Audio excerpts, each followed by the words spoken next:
The cards in Flesh and Blood are telling us a story, and each card in the new set Monarch is a little puzzle piece. And when you put those little puzzle pieces together, man, you create a big tapestry of events that are occurring in the land of Wraith.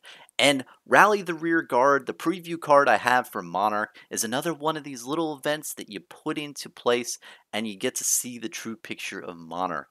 And at the surface, it doesn't look too much. It just looks like a normal card. It looks like a common card. But if you go into depth and detail like I'm going to go into a minute, I'll tell you what it really means and really what's happening here. We're going to go down the rabbit hole today here.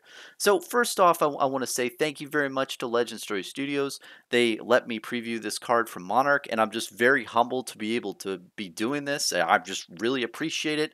And it's great to be a part of history unveiling this. Now, I want to go into the card itself with gameplay, but then I want to transition to lore for the main part of this thing, and then I just want to rant at the end and go on random tangents. But, overall, the card, what I think it is it's just a normal common card that has a mechanically unique ability, and it's on par with all the common cards that have already been printed. But I'm going to tell you, man, I don't know how this is going to change the meta at all. There's no way anybody can assert that at this point. There are over 300 cards in Monarch, and if you can look at one card and know how it's going to change the meta for everything, it's just not possible, my man. So I'm going to talk about it on like a general view of what I see for this card. Now the card, just reading off the stats of it, man, it pitches for 1, it costs 2, it attacks for 6, and it blocks for 2. And it has a nice little ability. The effect is once per turn instant. Discard a card, Rally the Rearguard gains +3 defense, activate this ability only while Rally the Rearguard is defending. Now, before we even just think and use our brain, if we read a little bit more, right? On the bottom right, we see scramble the troops against the incoming dark forces and rally the rear guard. Take cards which otherwise couldn't defend and put them in use during a pinch in combat. So I think that really kind of tells you what it's really for. It's for cards that can't really defend. So if you have Fable cards in your hand or you have item cards in your hand and you have Rally the Rear Guard, you're able to block with Rally the Rear Guard and discard those cards and put them in the graveyard, and you can block for an additional 3. I think, at first, I think this is really a good card for OTK builds, the one-turn kill builds, mainly because with those builds, you're mainly putting out a lot of potions sometimes, and if you have a potion-heavy deck, it is really tough if you pull a hand and you have 3 potions. I mean, that is a really bad hand, and you'll probably lose the game from that, because when people are attacking you, you can't block for anything. But if you have Rally the Rear Guard, you're able to block and then discard a potion, and you're able to block out with that card that you normally wouldn't be able to block with. So I think that is really key there too. I think another really big thing is against cards that attack you and attack reaction cards. So if you block with Rally the Rear Guard and your opponent, attacks you with an attack reaction on top of their attack card, then you can use Rally the Rearguard's effect to discard a card and prevent the card from hitting you. So on hit effects. Another usage too is, against Dominate. I think this circumvents the Dominate effect because you can block with it and then you can discard a card from hand. And you've only blocked with 1 card from hand so far. You just discarded a card, so you can block for an additional 3. I think it's good for that. But other than that, man, I think the real heart of this card will be with synergies, and Flesh and Blood is big with synergies with common cards, guys. I mean, that's how you get the full potential of these cards, is when you synergize them with other things. And at the current period of time, I looked into the cards, and I think that Beast Within, which is a brute card, really synergizes well with this, because you can discard that exact card and you can draw a card from its effect.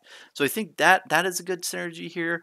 But there's probably other synergies that are going to come into play with Monarch, and it'll be interesting to see how that plays out. But overall, man, I like the card. It's mechanically unique, and it has a nice little ability.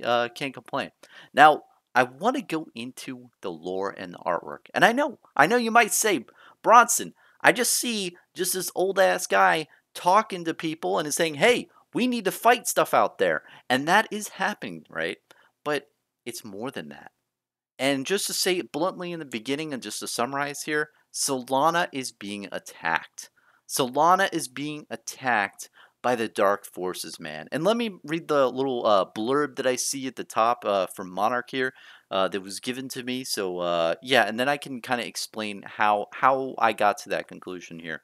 So when war comes to Wraith once more, those in the golden fields must ready themselves for battle. Let's stop right there.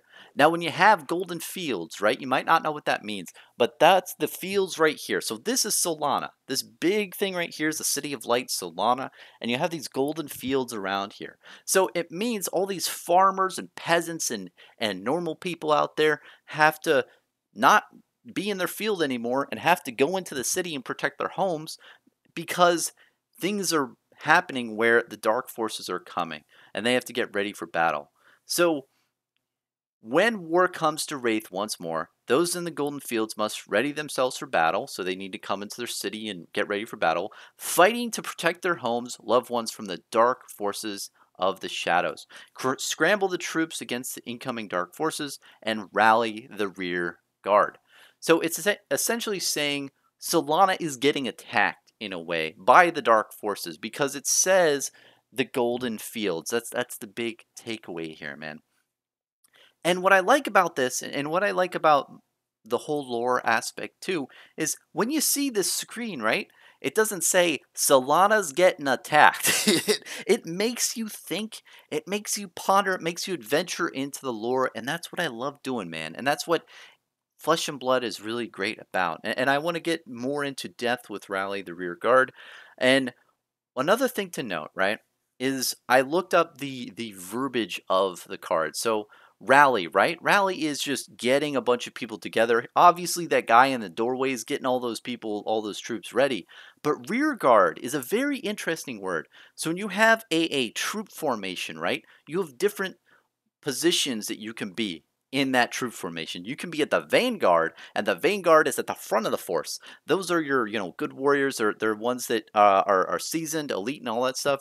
Then you've got the middle guard, and then they're the middle, and then you have the rear guard, which is at the very back of the troops. And it's interesting because there's another word usage for rear guard, and it's used as an idiom, and it means to prevent something though it is likely too late to be prevented. And I got that from Wikipedia, man. I'm not big brained at all. I just, Googled it, obviously.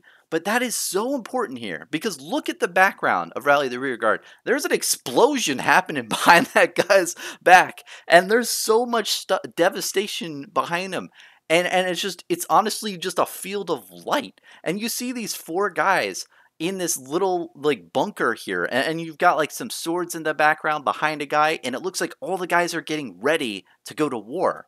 But this is the rear guard. This is not like the seasoned troops that you have. Look at all their armor, man. It's all iron rod equipment. And iron rod equipment is like the basic equipment for the game. This is not seasoned warriors here. These are farmers, peasants. These are people who aren't used to war, but hey, they got to protect their family, and they're the rear guard.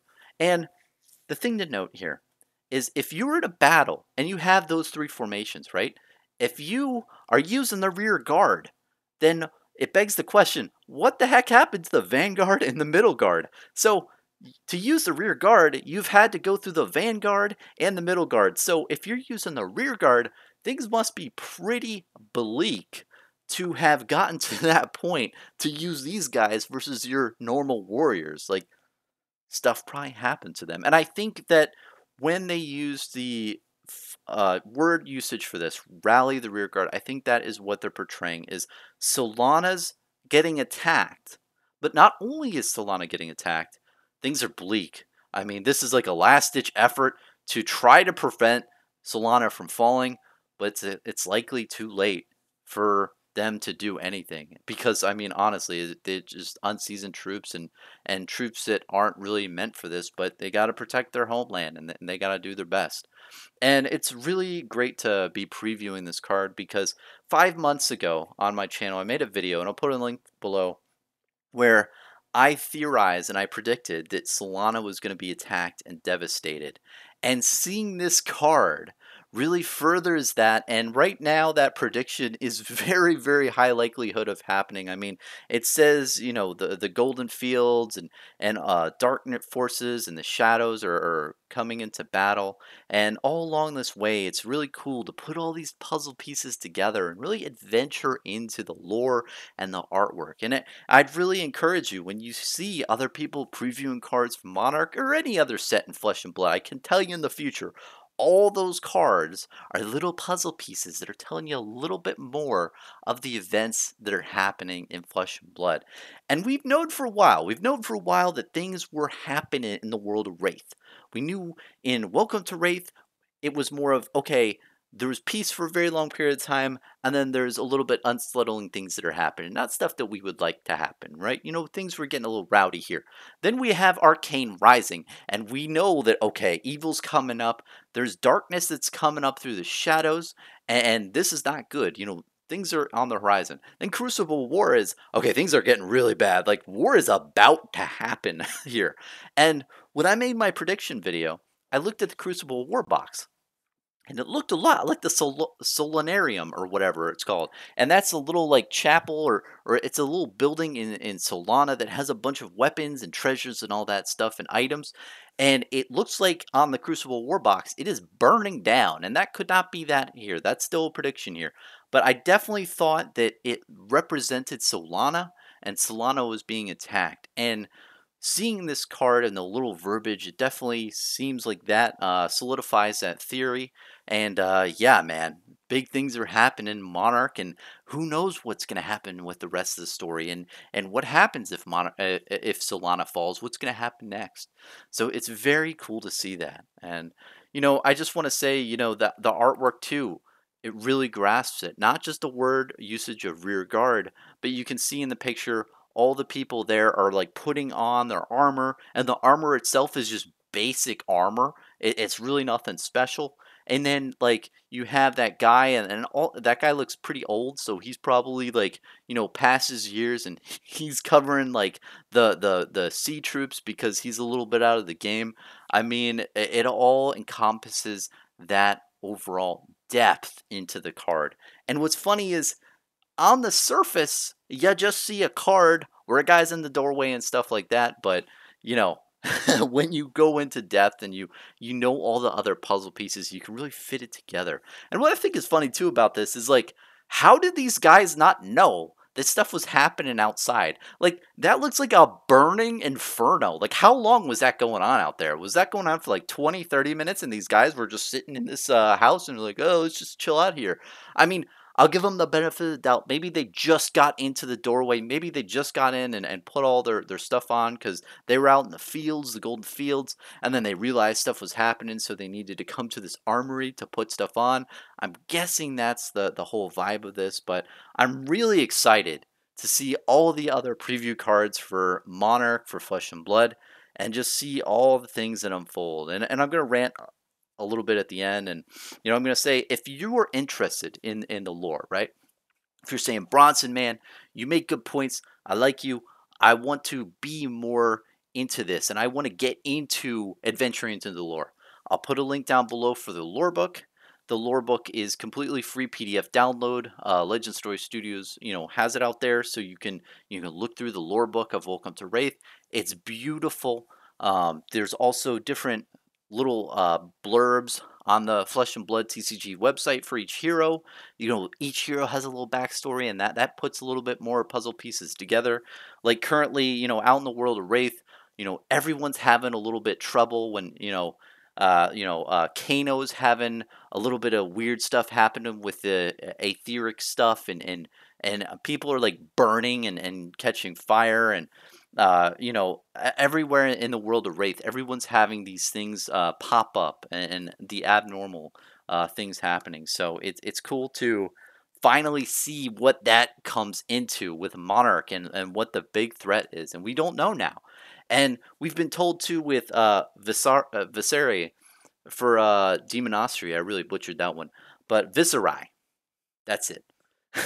He was created in the Demonostry, and he had this Arknight shard embedded into him to become the Arc Knight. And that's like a philosopher's stone in a way.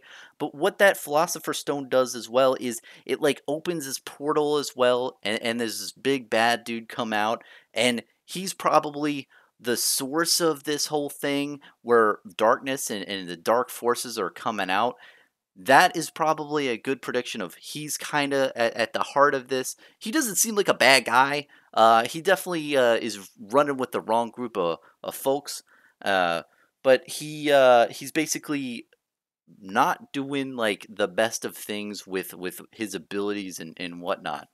But yeah, that probably is the source that's coming to Solana, and man, it's gonna be really cool. And a lot of these things I'm telling you here are just things that I've heard, and it's hard to put the puzzle pieces together and say 100% what things are.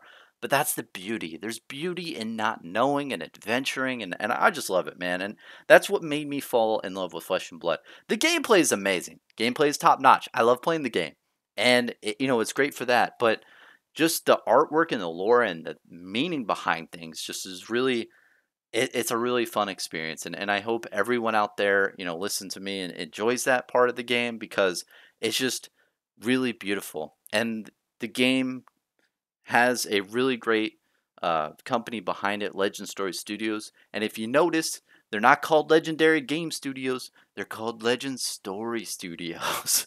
And there's a reason for that.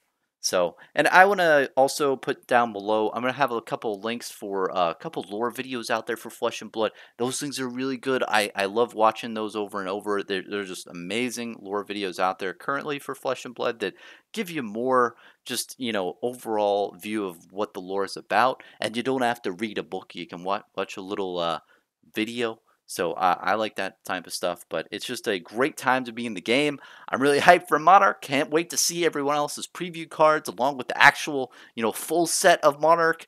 We've been all waiting for this for the longest period of time, so I'm just really excited to be a part of this and a very big part of the history of this game. So thank you all for watching. I really appreciate you checking me out and listening this far in the video. I just want to say long live Fab and can't wait for the future, man. So have a good one.